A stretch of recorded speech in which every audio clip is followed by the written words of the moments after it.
Everybody, my name's John Puckett. I'm the defensive coordinator at Centerville High School. Coming back with Coach Bandstra, talking 3-6 match versus 3-by-1 coverage or 3-by-1 formation. How we're going to play single high stuff. Did a video maybe 4 or 5 months ago on where we really focused on the 2-by-2, and I've gotten a lot of questions from everyone about the 3-by-1 stuff, and so I was going to go into a little bit more detail about that. On here, here's my my contact information. So if you need anything, any film or this PowerPoint, I can share it with you. There's my Gmail at johnnywpuckett@gmail, and then on Twitter, I'm at johnpuck4. So we'll go ahead and get started. Our day one 3-by-1 check, okay, is going to be skate, what we call skate, okay. So what we do with two of our day one, we will install 3-by-1 checks, okay. So and two of them are the same and or virtually the same, and then the other one's a little bit more of a where I like to play against certain places on the field versus certain offensive tendencies. But skate, so what we're going to do is on two of them, we're just going to flood the coverage. Okay, so as you see here in skate, so it's an automatic check, especially to a 3-by-2 formation. So if we get 3 receivers on one side and 2 to the other, we're going to check to skate, and we're going to flood the coverage that side. Okay, so what we're doing is that we're just taking everybody from their regular 2-by-2 drop and pushing them to the zone outside of there.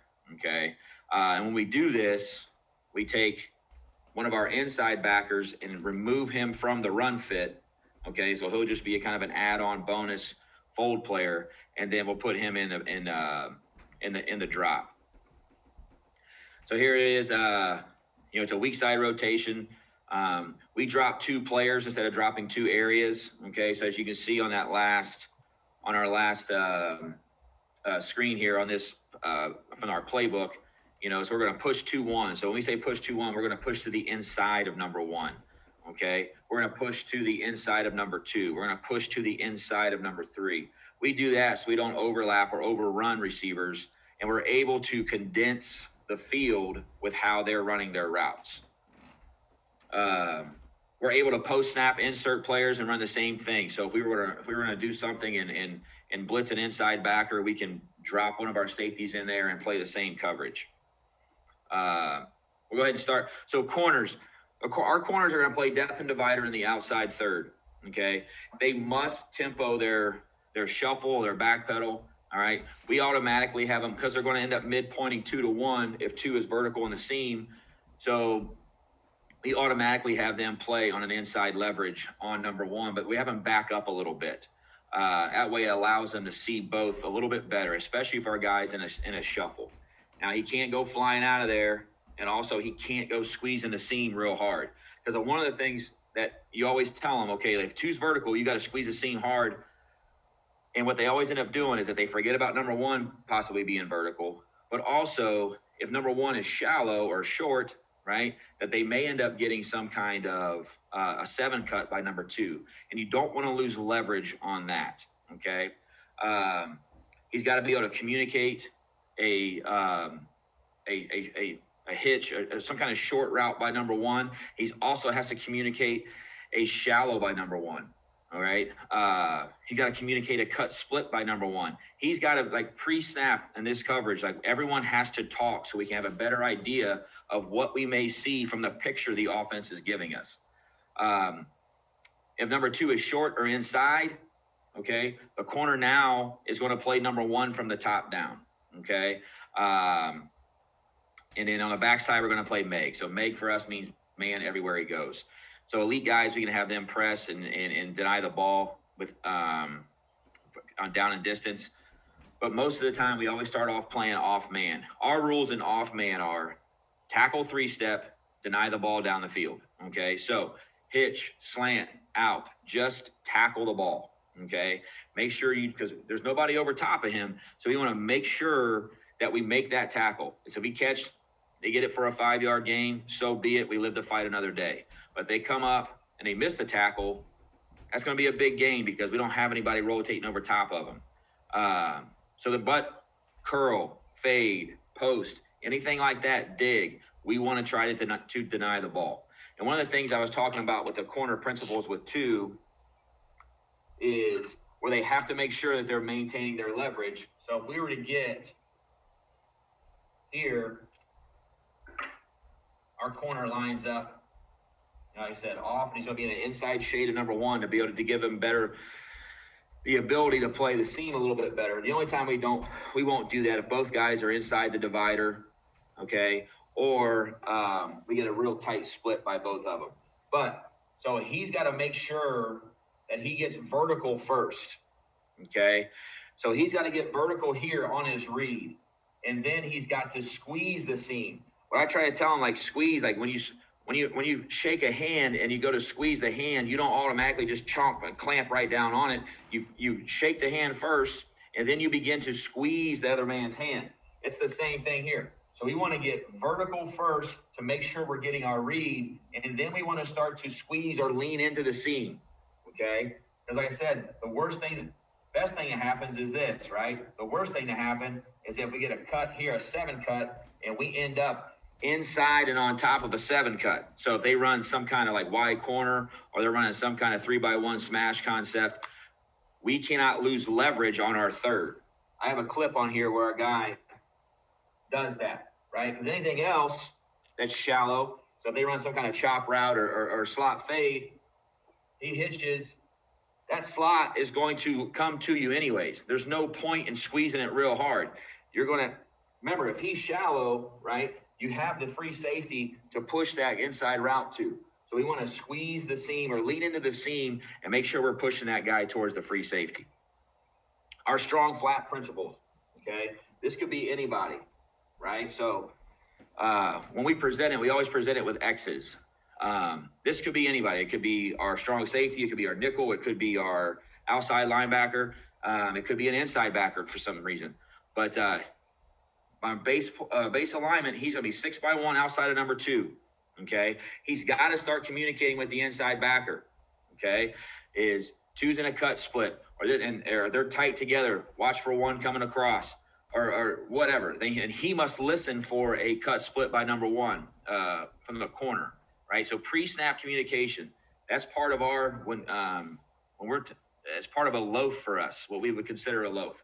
Right. So if you're not constantly communicating, this is the one thing that in my opinion, that hurts match coverage, is that there's not enough pre-snap communication.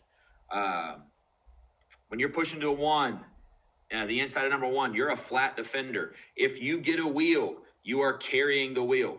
Okay. I went to the St. Louis Glacier last year, and Dan Lanning from Georgia said, he who has the flat also has the wheel. Right on the bottom here, we got take back and pass back. Okay, so take back and pass back rule is in a 3x1 set where number 4 if there's a threat of number 2 vertical is. So in a formation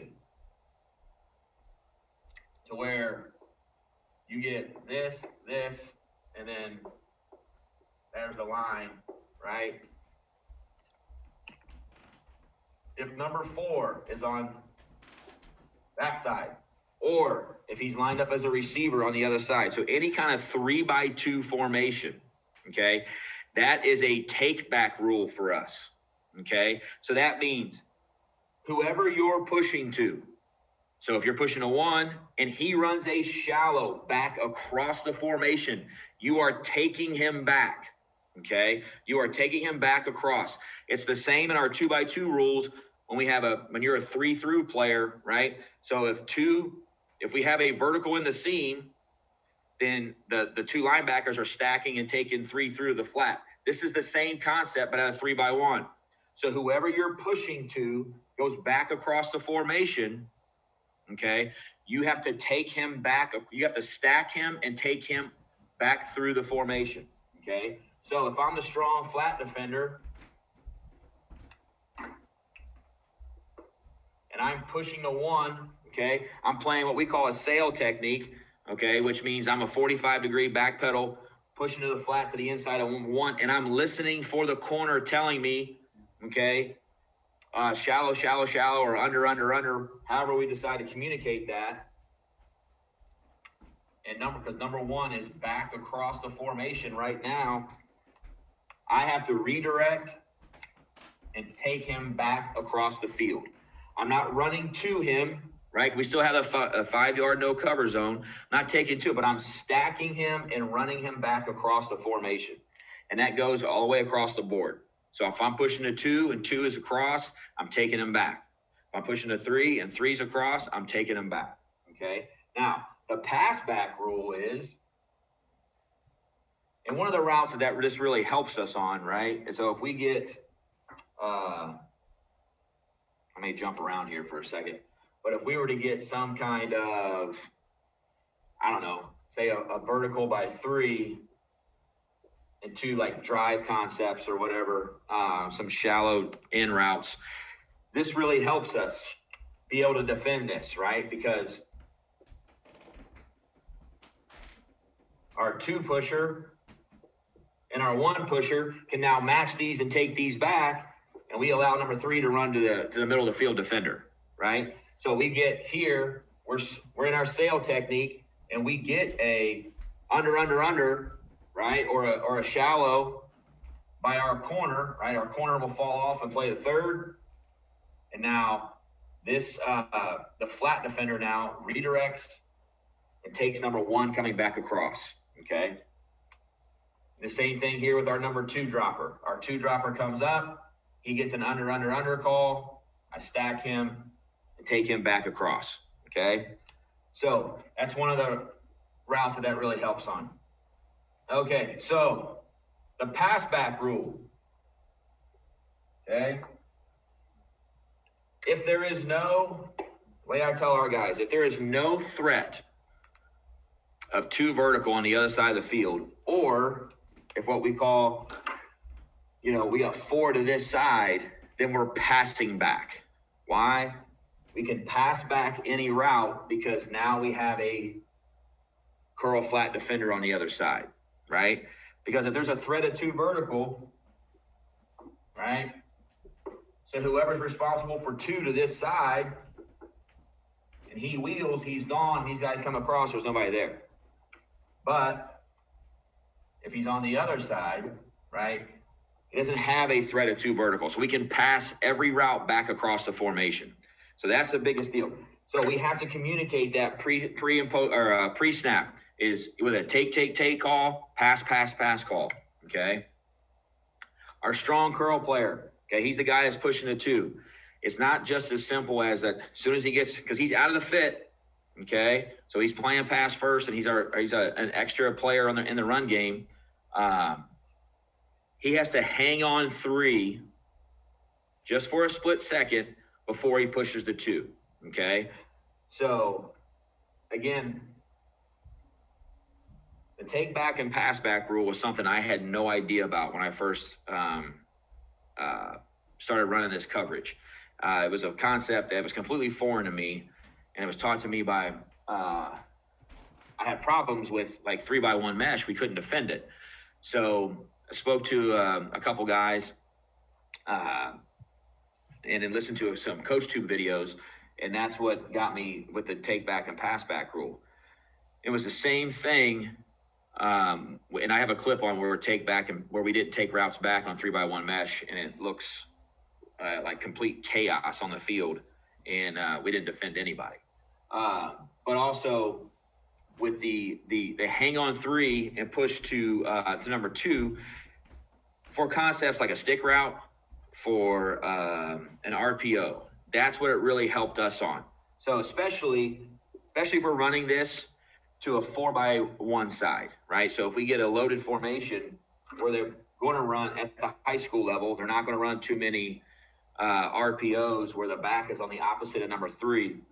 So when we run this here, right, if we're getting some kind of stick concept, or I don't know, we play teams that run all hitch, right? This helps us because our 3 dropper, right, is in here, and it takes him a second to get to number 3. So we hang on here just for a second, right? As we're pushing, we hang on 3 just for a minute before we push to 2, right? It takes away RPO, takes away hitch to 3, and then but it gives our 3 dropper time to push to number 3. Okay. We push to number 2 and stack any routes into the curl. Okay. So after you hang on 3, you're pushing to the inside of number 2. Okay. How we play it is push to the inside of 2. Soon as 2 breaks his route off one way or the other, we're going to square up and get our eyes back inside. Okay. Because that allows us, now we know, right? So if 2 is out, I'm going to square up and then I'm going to get my eyes back inside and look for something coming back at me. Okay. Our strong hook player. Okay. So he's going to plus his run fit. Okay. So now he's going to be on this side. It's typically our weak side inside backer, whoever's replacing the weak side inside backer in a blitz.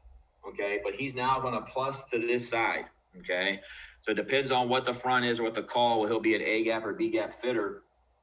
But he has to listen. Oh, one of the things I forgot to say, our strong hook player is the one giving the take back and pass back call. Okay, so he's going to look and see where 2 is or 4 is, and he's going to yell, take, pass, and everybody has to echo it back to him, all pre-snap. And then, so our strong hook player now, he's a 3 up is 3 guy. Okay, so he's pushing to the inside of 3. All right, once he gets his run pass read, he pushes to the inside of 3. If 3 is vertical and back, okay, 3 is vertical and back. So 3 is here and back across the field, okay? He's going to stay in his inside hip, and he's going to roll and run with an inside trail, okay? We're not telling him to get on top of that guy, okay? He's going to stay and roll and run with an inside trail, okay? If he gets anything else, if 3 is straight vertical down the field, so 3 passes this mark, and he doesn't bend it back across the field. So if he's here and just continues to run straight, he lets him go right to the free safety or whoever the middle of the field defender is. Okay, we allow him to go to the post defender. Again, he has the same take back, pass back rules with depending on what 3. So if 3 goes back across, he's taking him. Okay, our weak seam player. So he's the one that's responsible for number 2. That could be anybody, right? So it could be our weak side outside backer. It could be our weak side inside backer, and it could be a high safety. Okay, he's responsible for 2. He's what we call an ace dropper. So he's got number 2, vertical and out. All right, if number 2 goes back, this is one of the things that's kind of confusing. So if number 2 goes back across the field, we have him taking back all the way. Okay, there's some guys that tell you if he goes back towards where you're flooding the coverage, let him go. We don't do that. We just go ahead and let him pass him all the way back across the field. If there is no threat of 2 vertical, right? So if 2 stays in and blocks, so if we run this at a 3x1, and number 2 is in the down, okay? So he steps up and he's blocking. He's going to squeeze the hook and look to help on any crosser coming back, okay? Our middle of the field player. So whoever that's going to be, we want him at 15 yards and pedaling at the snap, okay? Now, some people have him line up in the middle of the field and go. We want him the ball's in the middle of the field. We want him right in the middle of the goalpost. If the ball is on the hash, okay, if the ball's on the hash, it's a little different. I think it's something you have to adjust to. We don't have our middle of the field defender ever get outside the tackle box, okay? So he may be, say the ball's on the defense's right hash, he may be on just inside the left goalpost or the left center of the goalpost, okay? That helps out everybody pushing. We want him shading a little bit more towards the 3 receiver side. Also, too, just like you saw in the Ohio State clip against Alabama in the playoff when Devontae Smith, they were running this coverage, and Devontae Smith beat the Ohio State's inside backer on a 4 vertical play. To me, right, that's where you see KYP. If I'm teaching the post defender, I'm telling him, who do you think is going to need the most help, right? So know your personnel. You want to stay on top, right? So he's playing in a low trail. You want to stay on top, but you also want to lean towards him a little bit, okay? I know you're going to get spread out and all that stuff, but we want to lean towards him a little bit. Now, we want to run this. We like this coverage when we don't feel like number one is a vertical, or is a threat to get the football, right? So if you're gonna, this is something we like on the hash. In the middle of the field, we'll run it. It's not necessarily what we always want to do, because number one, in the ball's in the middle of the field, number one now becomes more of a threat vertical to get the football. My experience at the high school level, balls on the hash, for vertical concept to number one, to the field one, is not something that will allow you to hang your hat on that, right? So we're going to kind of bait you into throwing that ball, right? So we want to hug and just know your personnel a little bit more. Skinny. Now, skinny, as you can see, skinny combines our 2x2 match rules along with skate, okay? It's a weak side rotation. We're ace dropping on number two, and we're playing a mess technique on number one, okay? So again, an ace drop on number two means you have him vertical and out, okay? If he's vertical in the seam, you match him. If he does anything else, you're playing curl flat, right? So if he runs an out route, you are stacking him through the curl to the flat, okay? It doesn't mean you're just taking off and running. It's not man-to-man. So as soon as you get an out route by number two, you're not pedaling and driving at a 45. You are stacking him, okay? So he runs an out route. You become a curl flat defender. He runs an out. You stack through the curl and then drive on the out route, okay? You want to give the corner time. If you get some kind of out curl or out slant combination by 1 and 2, you don't want to undress the corner. The corner's playing mess on number one. Okay, so that's man, everything except shallow. Again, whoever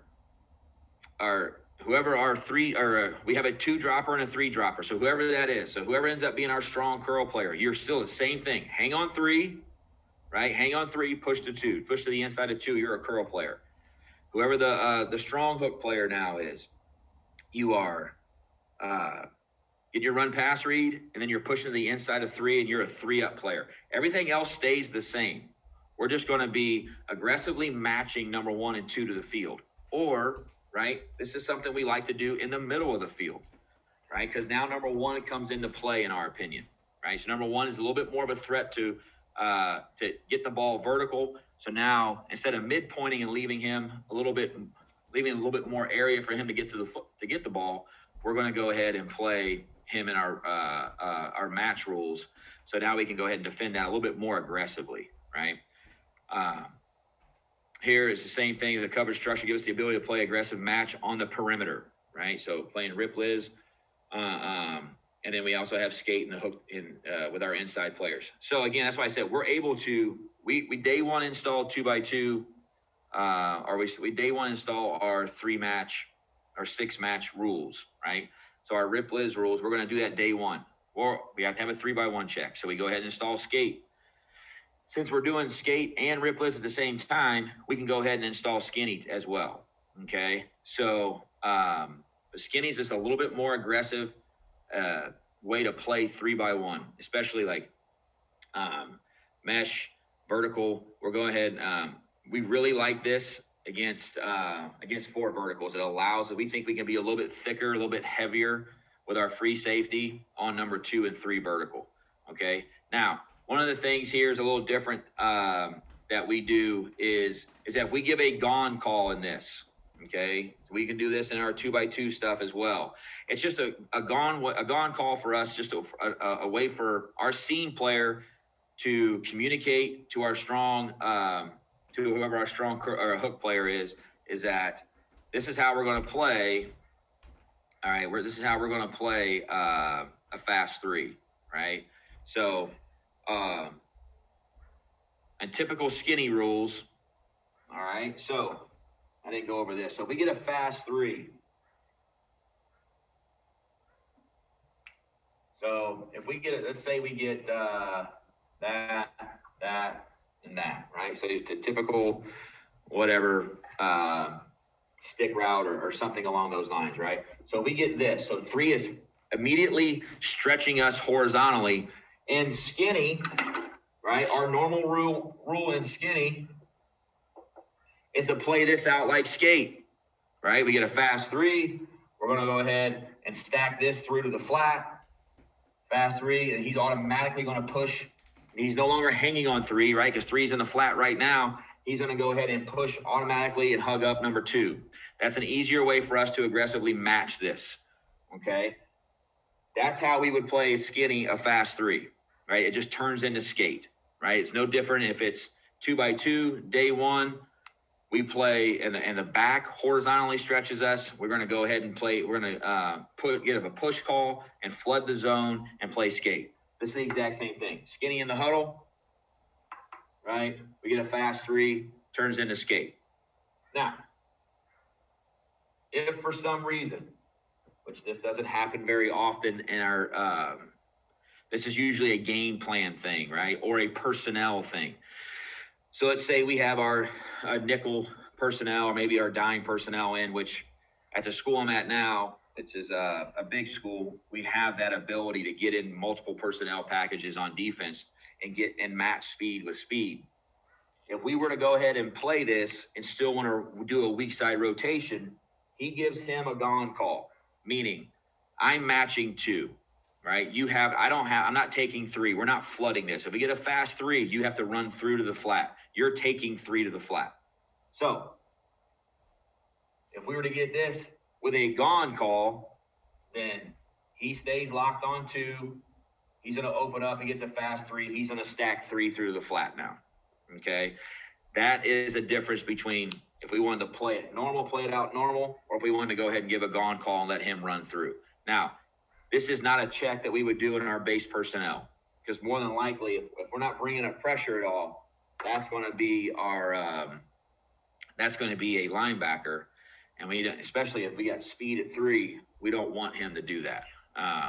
So typically, that's a special type of personnel game plan type of call, but that's just one of the checks that we have. Okay, our strong curl principles. Here's the same thing: hang on 3, but then like you said, down at the bottom there. Fast 3 equals skate, 3 into the down, stack him 3 to the flat. Gone call by a seam, no fast 3, stack 3 through. Okay, so one of the things, too, that kids get confused on is what is a fast 3? They just think 3 out is a fast 3, okay? And it's not. So if you were to get some kind of, I don't know, I'm really, really bad at thinking about route concepts on the fly like this. But if you were to get some kind of vertical by 1, okay, that's going to take him out, right? So our mess player is gone, okay? So now we have our 2 matcher and our 2 dropper, okay? So if we get anything to where, let's say, I don't know, either he's vertical or maybe he's running here and you get something like that. If 3 is vertical at all and then runs an out, so it's the same principle at the running back. In 2x2, if the running back steps up into the down and then check releases to the flat, he's the 3 through player. It's the exact same thing here. So if 2 is not stretching us, or 3 is not stretching us horizontally right away, okay, if he gets up the field at all and then runs an out route, we are calling that in the down. That is now, you were taking 3 through, okay? So if 3 is out here, you're going to push to 2, 2's not there, 3 runs an out, I'm going to stack him through to the flat, okay? So that's when we say into the down. So if he's vertical at all, okay, and we're in skinny, and he's vertical, and then he runs an out route, that's your guy, okay? You're stacking him through the flat. We're not going to switch. It's no different than if we have a late under call by an outside guy. We don't call late under calls, just like we're not going to go ahead and call a late fast 3. A fast 3 is he's stretching us horizontally right away, okay?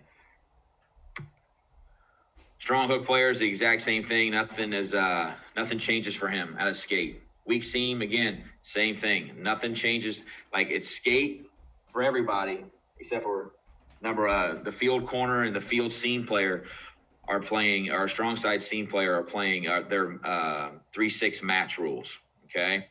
Middle of the field is the exact same. Nothing changes. Okay. Now, 3 Buzz Mable. Okay. Now, this is a strong side rotation. Okay. So any kind of, you can run it to a 3-by-2 formation, right? But typically we really like this to any kind of 4-by-1 formation. So you give us back strong or gun strong, 3-by-1 formation. You give us a sniffer attached.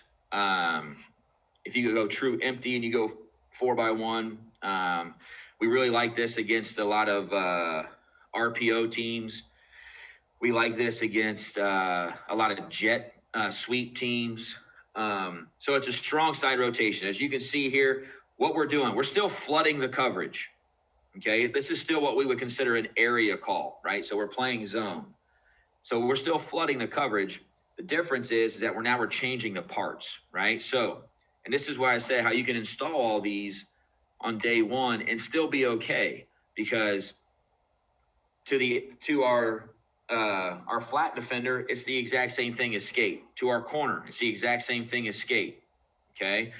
The change is, right, so now we're strong side rotating. So our strong side safety now is rotating, hanging on 3, right? So now he is switched positions with our strong curl player in skate, right? So he's hanging on 3 and is going to push to the curl of 2. So he's hang on 3, push to 2, okay? And then this allows us to keep both backers in the box as well, right? So now so instead of removing a backer and dropping a safety, right, to the weak side, now we are keeping both backers in a box and dropping a safety to the strong side. And then, so now our strong hook player so now he becomes the push to 3 and 3-up guy. And our weak side inside backer becomes the 4 or first crosser player, right? So he's going to match 2. And then our free safety now is rolling to the middle of the field. Backside corner is the same thing. So as we play this, okay, right, again, the corner is still doing the same thing. He's going to line up the same way. This is the exact same technique that he plays in skate, okay? So he's going to be on the inside shade of number 1, depending on 1 and 2 split. He is vertical first. And if 2 is vertical in the seam, right, he's going to start to squeeze and lean into the seam, all right? Our flat player starts out over number 2, right, and he's buzzing to the flat, okay? That is our strong side outside backer in our base formation without a blitz, without a call. That is where you see on our screen here, the K, right? That's our elk. He is the strong side outside backer. He is pushing to the flat, where he's pushing to the inside of number 1. Our strong side safety is going to drop into the box. Let me rephrase that. He's not dropping into the box, okay? He is going to step down to that 10 to 8 yard range, okay? And he's going to hang on 3 for RPO and then push to 2, okay?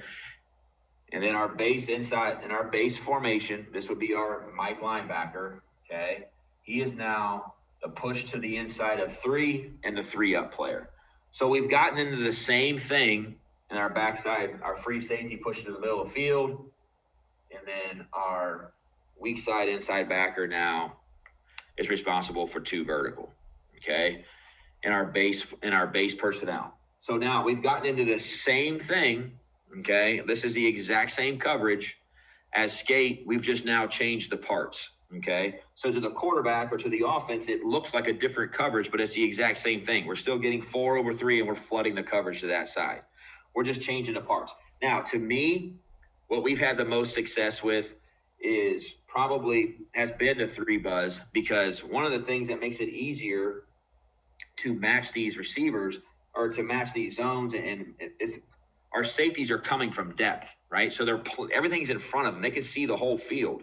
Right. That's why I don't tell them to, you're dropping into the box. Right. So we start at 10 to 12 and we're stepping to anywhere between 10 to 8. And then we're reacting to what we're seeing. So he's going to read off a 3. Right. Also, too, like I said, we like to run this. We have 4 strong here. right? So it keeps both backers in the box.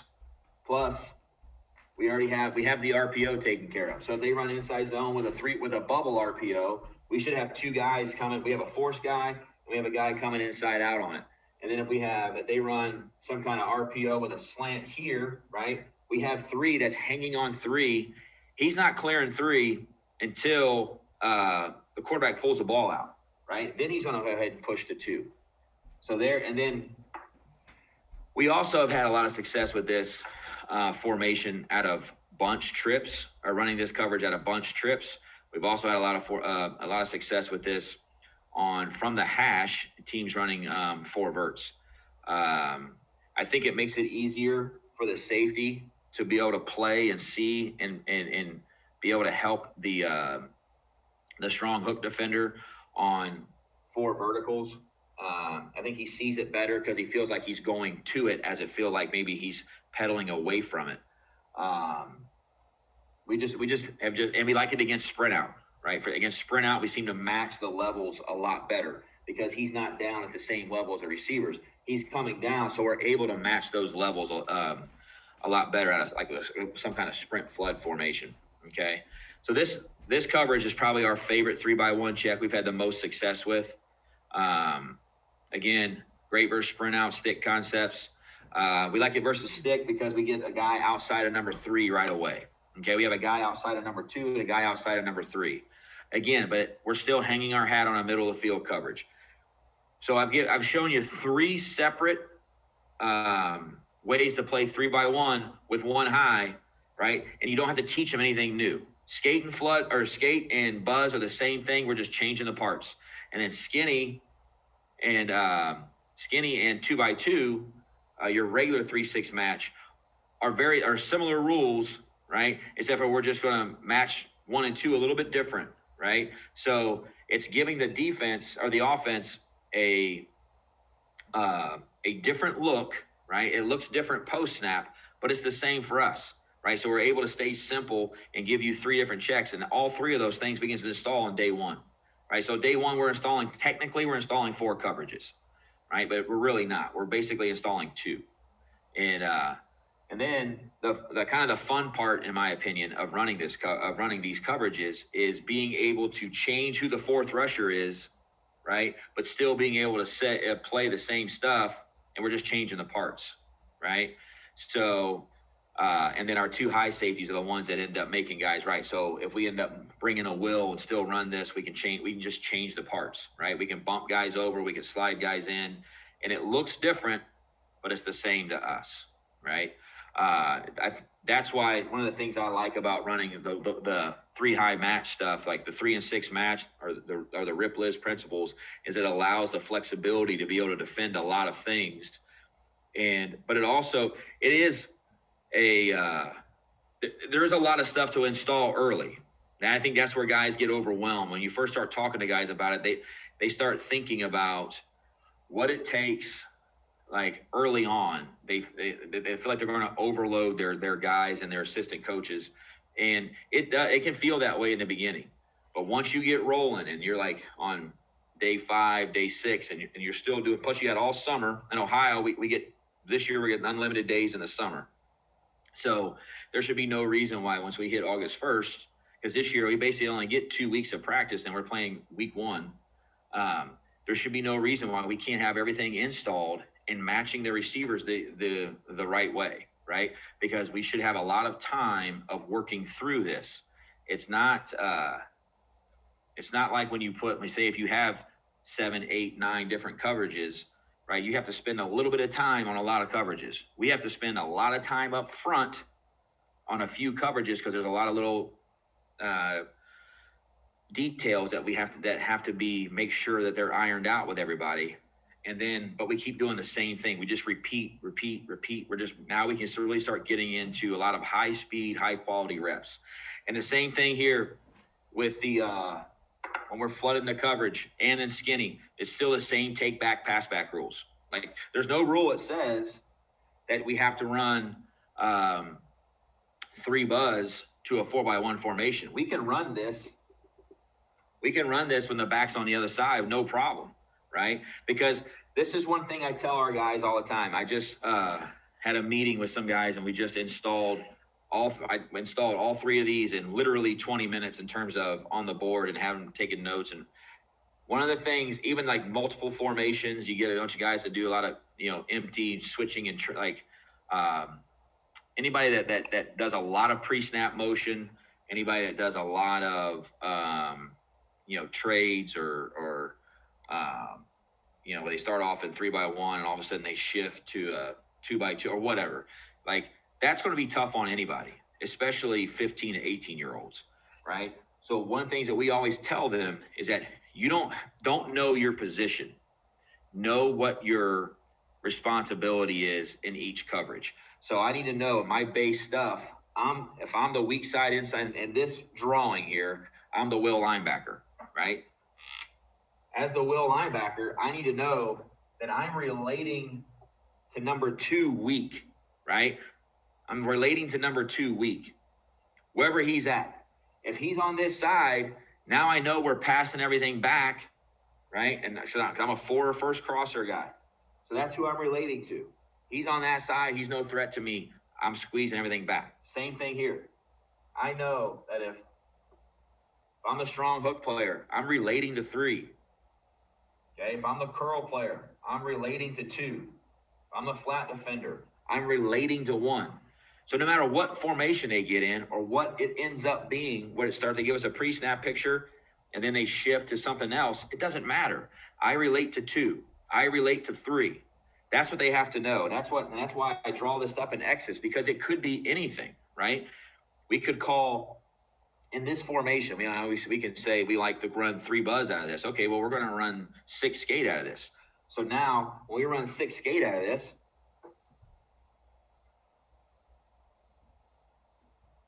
everything changes, right? So he's the same. That guy's still relating to 1, right? Now this guy relates to 2. This guy relates to 3. Now he relates to 2. And there's my middle of the field defender, right? Then you take that even further. Say we want to run 6 buzz, right? We can do all the same stuff, except for, or say we, I won't say 6 buzz. Let's say we run, we're running a blitz and we're going to run this exact same thing. So we're going to run 6 skate and we bring the will linebacker. Okay. So we bring a will linebacker. He's still relating to 2. Our will linebacker's gone in the pressure. So now we're running 6 skate. So it's a weak side rotation, right? So now our safety from depth comes, and now he relates to 3. Because now our jack, if one of our inside backers is coming, we're calling a 4-man pressure and our inside backer's coming. Now our jack is dropping. So now he becomes, I relate to 2 to that side, right? That's all they have to know. Who am I relating to? So now he relates to 2, but he's still the 4 first crosser guy, right? So 4 is over there.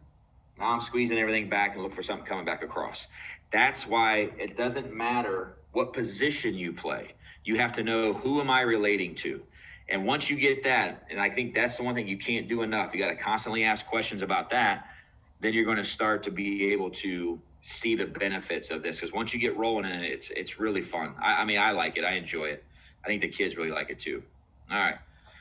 So here's before I get the film, I'm going to show that here's the coaching and culture resources I have. It's a lot of the same stuff from before. I put a couple of different guys on there from that are good Twitter follows if you're interested in running any kind of one high match stuff.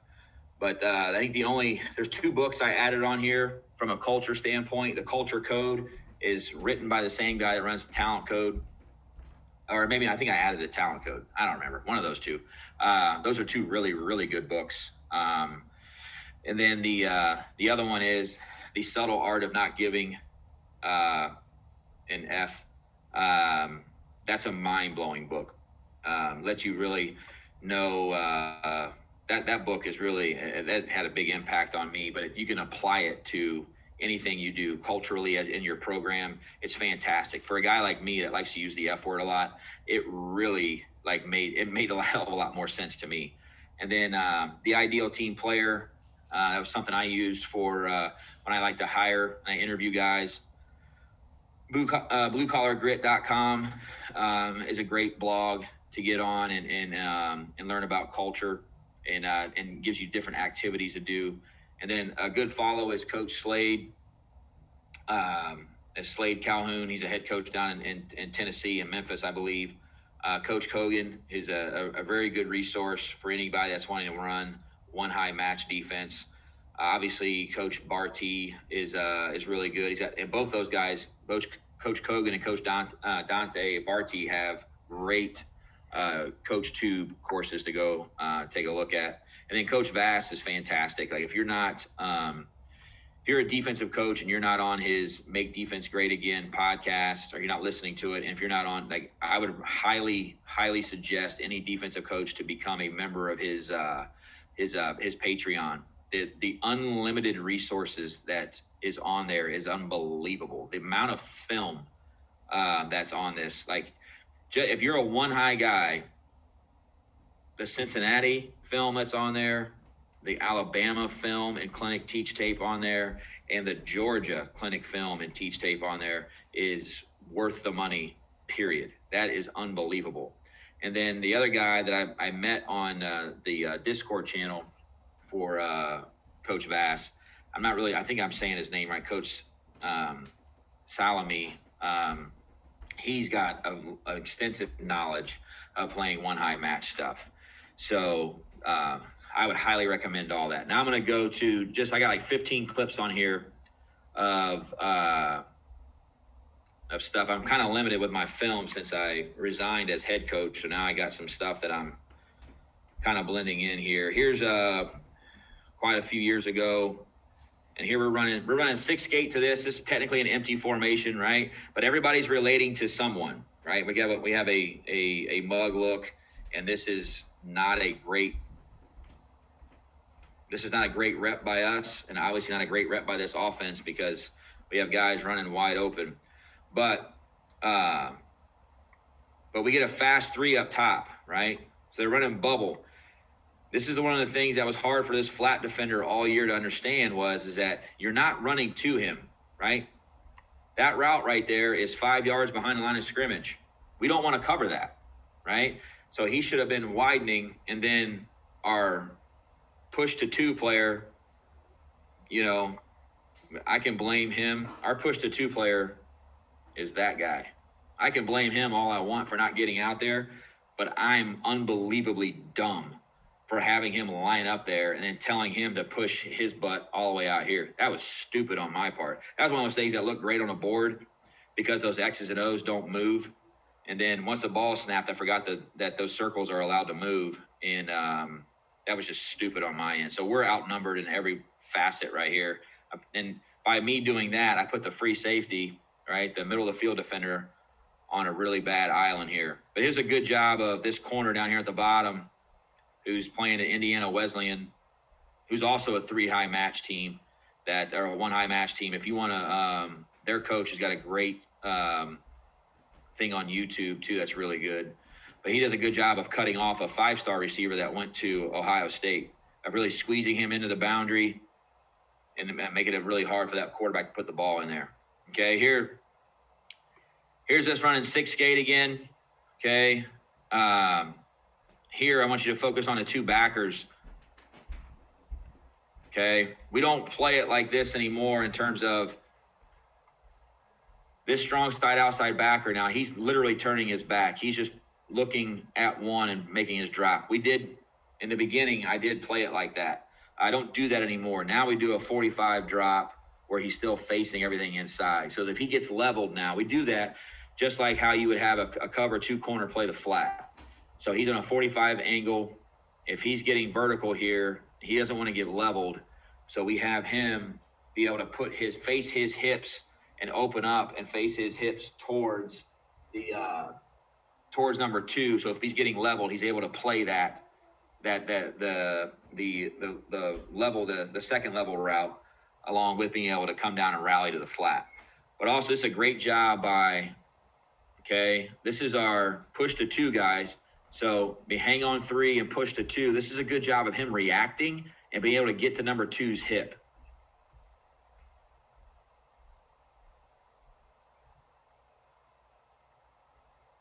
Now, if we were playing skinny right here, this is a good example. If we were, this is not a fast 3, even though 3 ran an out route. If we were playing skinny right here, that linebacker that's pushing to 2 has to stack that number 3 and take him to the flat. Because if he doesn't, this guy is running vertical with him. This guy would be matched vertical with him. There's no one out here, okay? But in skate, he doesn't have to. This is a good job of hugging to him. Okay, the only thing here, the will linebacker here should be end up squared up right here. As you can tell, he doesn't really know. He's unsure of what to do. And he's kind of Dorothy clicking his heels together as he's dropping. Okay, we have a freshman playing on this side. Obviously, he doesn't know what he's doing either. Same thing with this corner, right? So you see how he starts automatically moving to the midpoint? I just don't like that. If that number 2 were to take a vertical, a 7 cut, I think he's going to lose leverage. I think you got to get vertical first, get a little depth first, and then start leaning to the seam. Okay? Here's a good job. Now, this is running skate to empty. Okay? Again, we're out of now this is a much better way to play this, all right? So now we're out of kind of a 5-0 look, right? All right, we're in this would be our dime personnel. All right, he's playing in there. So we have a weak side rotation to the field.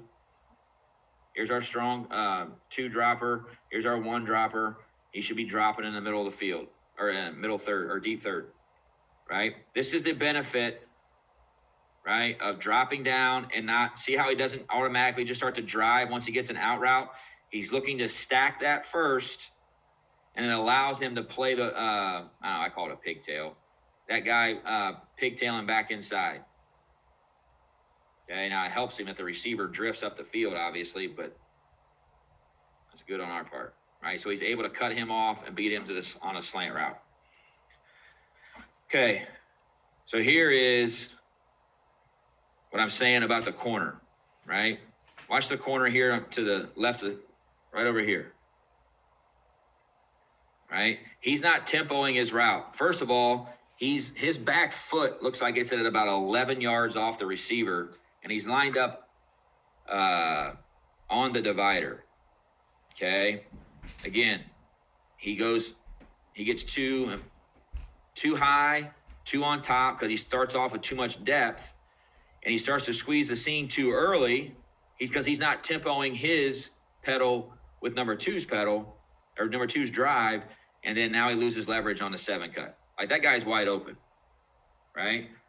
Also, too, is that our flat defender, because we're playing him, right, we're pushing him with his back to the field, he's no help on anything underneath on that 7 cut either. But this is a great job here by the weak side 3 up as 3 player.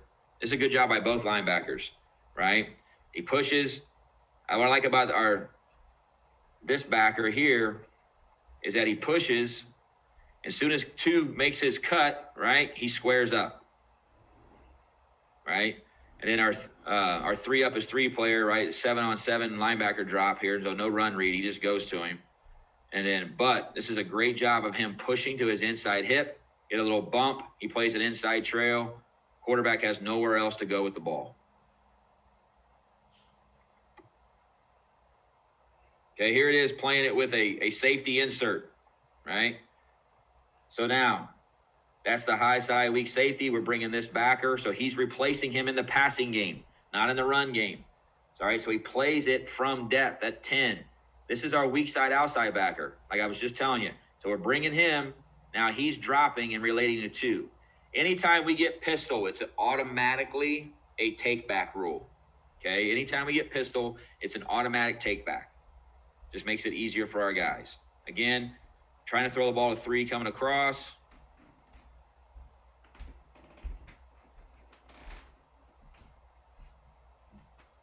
Okay. Doing a a pretty good job there. Free safety needs to get in the middle of the field. All right, he's a freshman though. Here it is from the side angle. And that's a pretty good depth there to stay at like that 10 to 8 to 9 range. That's pretty good playing off. Okay, now here's the lesson of take back, pass back. Okay, so we get 3-by-1, we get a cut split by 1 from the boundary, and then we have a cut split by 2 and a cut split by 3. Okay, this is where we're playing this out of skinny. Okay, again, still same take back, pass back rule. We have a thread of 2 vertical on this side, right? This would be something that he should be echoing to everyone, because look how wide this running back split is combined with, right, a cut split by 1. So we should be communicating what we think, right, what we think is coming, which would be a good mesh T-wheel concept. And as we go, right, I don't know if the seam player communicates to the mic that he's coming in, but the mic does a good job of seeing it. But it's not his fault because he didn't know to take him back. Now, his instincts go to take him back because he knows that if whatever 2 does, if he does anything, in or out, I'm squaring back up. And then now we got, like I said, this looks like chaos here. Nobody knows what to do. The corner is setting a pick route. This is another reason why, as you watch this safety, he's responsible for 2, a thread of 2 vertical, right? We get a wheel. This is why we want to stack it. We don't want to run right at it, right? So how this should match up, right? So this backer should take him back. This backer should take him back. We have the corner just go ahead and run with it, and he should match this, and he should be playing over top of everything. And we sort of kind of get it, but we leave the guys over top of the ball just standing there in the middle, right? And then, you know, not a great effort by that kid. But you could just tell, our guys had no idea what to do. And to be honest with you, when it first happened, I didn't know what to do. So that's when after I saw this, I immediately went to asking everybody that I could think of to ask, how do we do this? Okay. All right, here's Skinny with a fast 3. This is why we want to stack it. You see how, right? This should automatically turn into skate.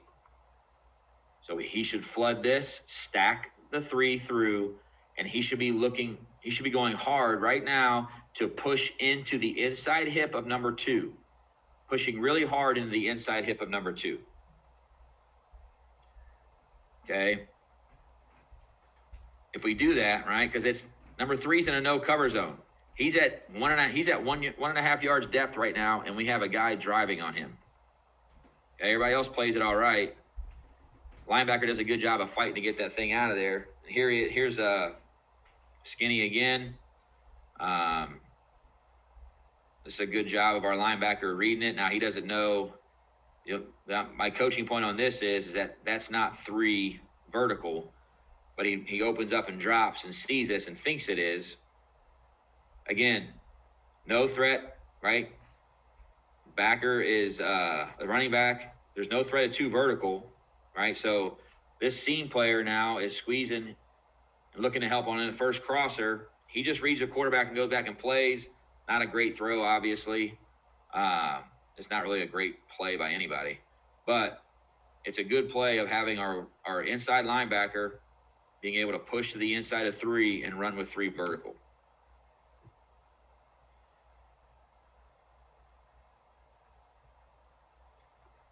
Okay, this is, we're playing Skinny here. Okay, again,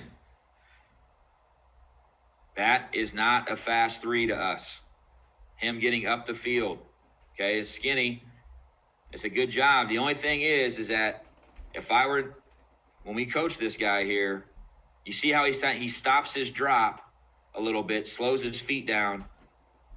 Once the guy he stabs us inside a little bit. Okay, so what we want to do is, because technically he's pushing a 2. right? But he's hanging on 3, but that should get him to the outside of number 3. I mean, it's not bad. I mean, ultimately, it's a 2-yard gain, which I'm okay with. But this would also what a gone call would look like as well. Okay, so he's vertical. We're stacking 3, taking him through. Everything else is pretty good. It's a good job.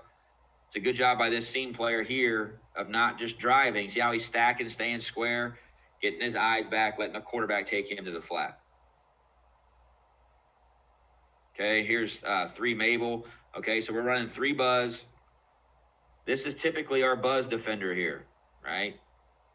This would be our guy pushing to the flat. Well, we're bringing him on a pressure. So we're bringing him off the edge. This is what we call a smoke. Okay, so he's coming off the edge. Now he replaces him. So he pushes to 1 from depth. Okay, and then he's pushing to 2. It's skate rules for everybody except for these 2, right? They're just switching responsibilities, and now he's coming into the middle of the field, and there's our first crosser player. And then again, another really good job by this backer of pushing, right? Now that's not number 3, but to him, he thinks it is, right? Again, you have all the advantage in the world if you're this guy. Just stay right here to the flat. Let the quarterback bring you to this bubble, right? He takes off on it, and he just opens up this window. That's why we say that's the one thing you have to drive home with these guys when they're matching any kind of flat route. Stack it. Let the quarterback take you to the flat, right? Quarterback's late on it, so our corner's able to make a play. All right, so here's 3 Buzz, but I put this on here. Basically what we're doing is we're running 3 Buzz Mable, except for we're switching these 2's responsibility. We call it 3 Buzz flip. So those 2 are flipping, everybody else running the same thing. Again, we don't run it very well because that window is wide open. But again, ball's on this hash, a game plan thing. We knew they weren't throwing to field 1. But what we should have, right, is this guy hanging on 2 and hanging on 3 and pushing to 2. So this guy needs to be in this window right here, and there's our 3-player hook player. All right, here's 3 Buzz, a little more traditional, right? Drops over 3. Everybody's matched pretty well. He drops over 3, should be pushing to 2, which puts him outside of number 3. So now we have a guy inside right now of number 3 and a guy outside of number 3. That's the same thing. Here it is again, where the reason why I love this coverage is that we fool the quarterback here. We get 2 cut splits. We get a push by 1, and we insert a curl player that he doesn't see. And a good job by our 3-up is 3 player of bumping him and playing him in an inside trail. Here's another one again in the red zone, right? Again, same thing. Slightly better job of our flat defender stacking the flat. But again, drop over 3. 2 is out. Our curl player knows now we have a guy inside of that out route and a guy outside of that out route, and it turns in. He's got a small window for a high school quarterback to throw that to, and it turns into an interception in the red zone, which we all love, obviously. Here, we're giving it a different front and a dime package. This is a 3 flip. All right, this guy does a slightly better job of playing the hook. And here's our safety dropping. It plays a better job. I put this in here because one of the things that I don't think we talk enough about is how to play the middle of the field defender. One of the things I think a middle of the field defender has to once he reads that the ball's being pushed vertical, he has to very quickly make a decision. Am I playing the man or am I playing the ball? Right? So he has to know if I'm playing the man, right, that means I don't think I can get to the football and I'm going to run through this guy's face. Like, I don't care what happens. That ball is vertical. I'm reading his eyes the whole time. And as soon as his eyes get big, I want to run exactly right through those things and try to separate the ball. Or he's got to decide whether or not can I get to the football? And here, I think he does a good job. I think I can get to the ball. He places on the receiver, and he has him high and inside cut off perfectly like we want him to, and he cuts the receiver off and getting the football. That's beautiful. All right, so that's all I got. You guys have any questions on anything? We have a couple other things we do out of 3x1. I'd be more than happy to share with you. Guys have anything, any questions? My email's on the front. I don't know if my cell phone number's on there or not. But my Twitter handle's on there. I'm open to Zoom with anybody. I'll call, and you can call me anytime. If you do things differently, please, by all means, call me. Let me know. I mean, I by no means have any answers. This is just the way things have worked for us. So I would love to hear how you do things as well. Anyways, thanks, Coach Bandstra. I appreciate it.